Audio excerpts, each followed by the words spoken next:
Thanks for joining us today. We've got Bo and Drew here discussing the top 10 cards and some honorable mentions from the new Spider-Man set. So jumping right off at the honorable mentions, I think the Sinister Hideouts and Ominous Asylums of the world, while not amazing, will be all right. I think they could see some play. What do you think? Tap lands are always rough. Their dual lands will be able to get some surveil equity out of it.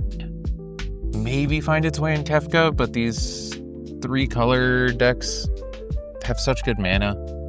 I don't know. I'm again skeptical. It's a casual honorable mention. Moving right along, we've got Oscorp Industries. I only see this in potentially, like, the glaring one to me is Kefka, and even then it's a maybe because you can play it for 2 life from your graveyard after you discard it with Kefka. What do you think? Again, a tap land. Not all of the 3-color decks are really playing the Triomes. Some of them are. Right. This might be able to replace the what is that Triome? Oh, the Grixis Triumph? Grixis Triumph. Yeah, I know which one you're talking about. Yeah. Might be able to replace it just because you get some equity off being able to discard it, replay it. Losing 2 life hurts, but it's something. It's worth a try, I think, at the very least. I think it should be tried out at the very least, your point. All right. Final honorable mention to us is Multiversal Passage. And the one deck that this screams to me is Cecil, because you can name Plains or you can name Swamp, and you take 2 life. I like this card in that deck. What do you think?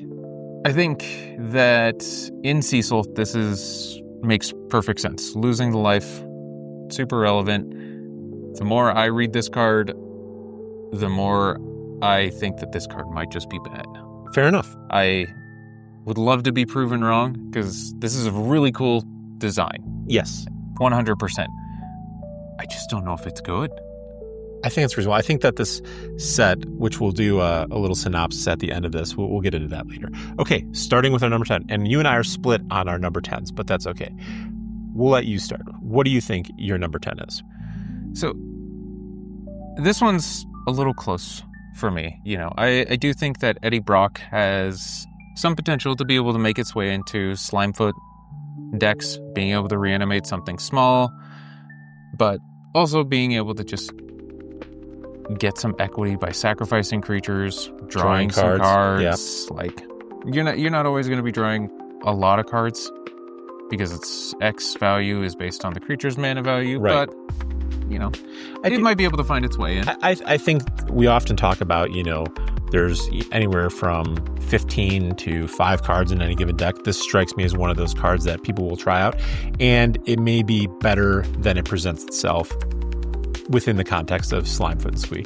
For me personally, I went with Sandman, and Sandman, Shifting Scoundrel. This to me screams a Tifa card. So for our listener at home, Sandman's power and toughness are each equal to the number of lands you control. Sandman can't be blocked by creatures with power 2 or less. And then for 5 mana, return this card and target land card from your graveyard to the battlefield tapped. Yeah. Seems decent. Grows with the lands. Yeah. You get to bring it back, and you get to bring back a land. I could also see this being in Azusa in some contexts, but more so in Tifa. All right. Bring back any land is super relevant. Yeah. No, that's bringing back an Urza Saga, bringing back a Maze of Ith. I mean, there's a ton of different, bringing back your poison producing land, your toxic producing land. There's a lot going on there. All right. Moving right along. Number 9. We got Spider Sense. I think this card's sweet. It's really cool. Countering an instant sorcery or triggered ability. Yes. Can be super relevant.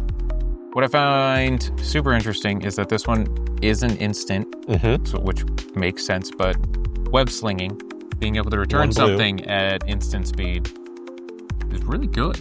Yeah, I think to me, where this would fit is a Urtai.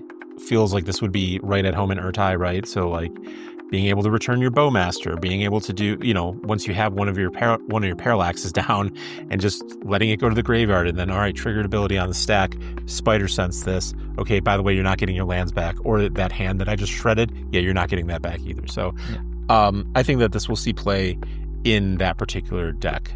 And also, I could see it in Malcolm decks, whether they be mono blue or blue red. I think that it's a sweet card. I think this will see some amount of play in our format. All right, up next, Spectacular Spider-Man at number 8. How are we feeling about Spectacular Spider-Man, and where's the home for Spectacular Spider-Man? Probably might find its way into Felia. Yep. You know, another 3/2 flash threat, and it being able to sacrifice to give all of your stuff. Yeah, creatures you control gain hexproof and indestructible. It's like a reverent mantra on a body. It's fine. It'll probably find its way in. Yeah. It doesn't give like an ETB or anything, which is the biggest downside, but having something like a reverent mantra. I think having the ability, because I mean, all in, you think about it, right? It's colorless white, flash this in, colorless, sack it, you get your reverent mantra ability on the battlefield. And then also just being able to overload your opponents with flash threats in Thalia seems viable. So we're putting this at that was number 8. Number 7, we're counting down. Oh yeah. You want to talk about this one? Number 8 was Spectacular Spider-Man. Number 7 is Symbiote Spider-Man. And this, again, I feel like this can go in the mirror decks. I think this could go in Urtai. I think this is just a sweet card in general. So Symbiote Spider-Man, 2 colors, hybrid Demir. Whenever this creature deals combat damage to a player, look at that many cards from the top of your library, put one of them into your hand and the rest in your graveyard. And then if this is dead, you can pay 2 colorless Demir, find a new host, exile this card from a graveyard, put a 1/1 counter on target creature you control, and it gains this card's other abilities. Activate only as a sorcery. I think that's sweet. I like this the most as the commander.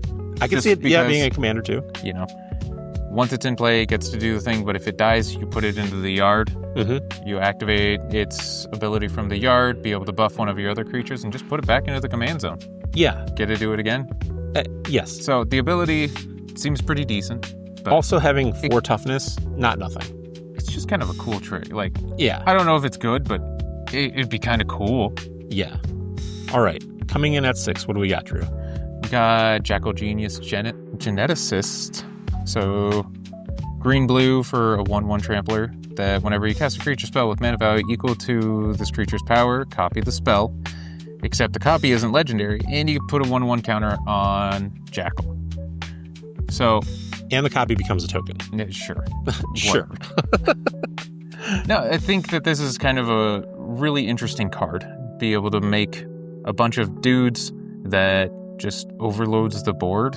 You know, you play a 1/1 mana dork, you get a second mana dork, you play something at 2 mana, it just grows really fast. Yeah, that's my take on it too. I think that there's a lot to be said for that. The whole Simic evolution. Yeah, exactly. Like, just a cool card. Yeah, I think it could be a commander in its own right. Like, you know, maybe it's in a Alanis Geneticist deck, or maybe there's some inversion there between that, but I think that's very cool. All right, we're breaking into our top 5 right now. Number 5, Shadow of the Goblin.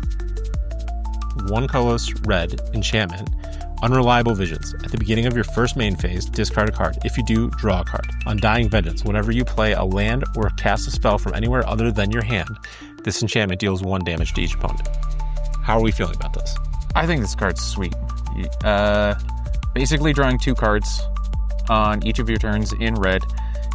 You being in red, having to discard is going to probably generate some form of value. Right. And there's always, whether it's Mayhem, Madness, anything along those lines. And there are just a lot of cards these days that you can cast from exile, whether it's, you know, from Lelia, from Inti, doing all these things, you just gain this incremental advantage. But drawing 2 cards in red each turn seems decent, especially when you're trying to filter to your threats or your removal or whatever it may be, your stacks piece. All right, number 4, staying in red, Spider-Punk. 1 colorless red, Riot. This creature enters with your choice of either a +1/+1 counter or haste. So it can become a 3/2 or it's a 2/1 with haste. Other spiders you control have Riot. Spells and abilities can't be countered, and damage can't be prevented. I feel this will be a staple in every mono red deck, handedly. Yeah, this is a very interesting card because this is one of the few times that we've seen spells can't be countered in red. Normally that's a green thing. We've seen it before in Vexing Shusher, but that's green-red. Yep, that's hybrid Gruul, yep. One of the first times, if not the first time, I think, that we are seeing this uncounter ability on a creature that turns all of your stuff into being uncounterable right on a creature. So I think that's the best line of text on this card, but super relevant text. I think it gives Kellen and Zergo an opportunity to commander swap games 2 and 3, specifically against, counterspell decks. Yeah. Probably gives you a lot of game against, any counterspell decks, anything that you need to apply a little bit more pressure to, but we'll see. I think it's a sweet card, and that's why it's in our top 5. Again, keeping with the theme of red. We've got Electro Assaulting Battery, 1 red for a 2/3 flyer. You don't lose unspent red mana as steps and phases end. So you keep red mana indefinitely. Whenever you cast an sorcery spell, add red. And when it leaves the battlefield, you may pay X. When you do, he deals X damage to target player. This just feels like another Burgie, but a cheaper version of Burgie. That was my initial take on it as well.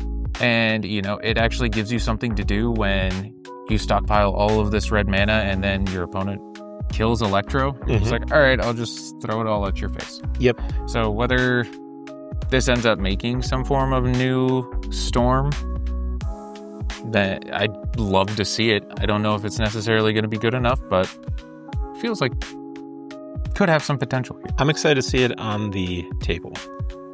Going into our number 2, we have Peter Parker's Camera. I think this card is awesome. This card's super sweet. It's got so much. This artifact enters with 3 film counters on it. It's 1 mana, so what does that mean? Oh, we can tutor it up with Saga. 2, tap it, remove a film counter from this artifact, copy target activated or triggered ability you control. You may choose new targets for that copy. So I immediately think of Thalia. Like, this is going straight into Thalia. Oh, by the way, I want to blink 2 things. I want to blink 2 of your things. I want to blink, that's awesome. Dust Bowl is already in Thalia. Like, there's just so many things that Thalia has that has ETBs. Well, and you can just reset the camera with Thalia, too. That's exactly. So you can just continually get these film counters on it, copy all sorts of abilities. Little mana intensive, but this being in colorless, it's fairly cheap to activate. Like, you could do some pretty gnarly stuff with it. Our number 1 card, the Soulstone. I think that was painfully obvious from the time it's been spoiled. We already see that people play 2 mana rocks, whether they're the amulets or, Arcane Signet. This one's indestructible. It's legendary, adds black, 6 and a black, exile creature you control, harness the Soulstone. Once harnessed, it gains its ability. At the beginning of your upkeep, return target creature card from your graveyard to the battlefield. I think this will see play in Deadpool. I think we'll see play in every Rakdos deck. I think it will see play in reanimation decks, in Amanatu. I just think we will see this card ever present in any deck just about every deck that plays black. Yeah, I'm very curious to see how this card ends up playing out. There are some decks that play mana rocks. Being indestructible can be super relevant. It doesn't make all of the colors like Arcane Signet. Right. But it does have a super powerful effect. It does cost a lot of mana to get there. But once you are there, that just kind of feels like the game's just going to be over real quick after that. Yeah. You don't have to worry about grinding out or doing any of this nonsense. I just think like I said, it will see play. I think it'll see play in Kefka. I think it will see play in Deadpool. I think it will see play in Shieldred. I think it will see play in any deck that plays black, with the exception of maybe Tiny Bones. But even then, I could still see it in Tiny Bones. Like, this card is, to me, the best card in the set, and I'm looking forward to seeing what the other stones are as we continue our travel through the universes beyond. So, having said all that, let's bring us to a little bit of a synopsis about Universes Beyond in the set. Overall, how do you feel about this set? This set, it feels so unbelievably underpowered. Yes. There's not a lot of super good cards. No. In general. There's some cool cards. There are some very cool cards. Yes. And, some flavor cards, your traditional tabletop casual commander. Sure. Sitting pretty. Love it. Power level wise, we're kind of reaching. Let's be binary here. Is it a 1 and it passes, or it's a 0? So I consider Aether Drift a 0. Where does this rank on playability for specifically our format? Will we see these cards? Will these cards be relevant? Will there be more than? Let's start here. Will there be more than plus or minus 2.5 cards that will be relevant 2 years from now? I kind of want to say no. I'm going to say yes. And the reason I say yes is I firmly believe Soulstone will be present. I think Spider-Punk will be present. And I firmly believe we'll see Peter Parker's camera. Yeah, and that's why I said, how many? Like Sandman, sure. We'll see a couple of them. But, man, it's close. Yeah. So I put it at 2.5. Maybe I would have been better saying 3.5, But to your point, I think that this is a very underpowered set. I think they went safe. And from everything that I've read from Rosewater's design blogs and talk amongst the creators, is that this was originally supposed to be a set in the same vein as Assassin's Creed, and then it got shoehorned into standard. And I'm sure that some of the bite was taken out of some of these cards, specifically because there were supposed to be no commons at that point, right? So I'm sure some of the bite was taken out of these cards to be standard power level appropriate.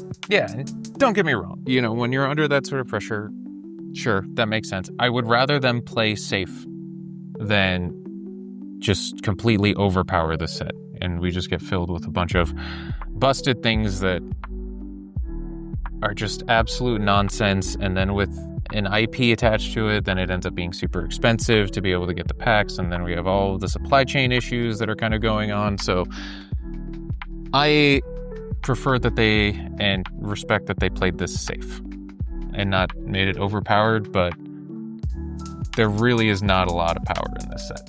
It does not feel that way. All right, well, I'm Bo, that was Drew, and we're Manifestor at MTG, and thank you so much for listening to us. If you enjoyed this content, we've got another one right up on screen. Please feel free to give us a subscribe and a like, and we'll see you in the next video.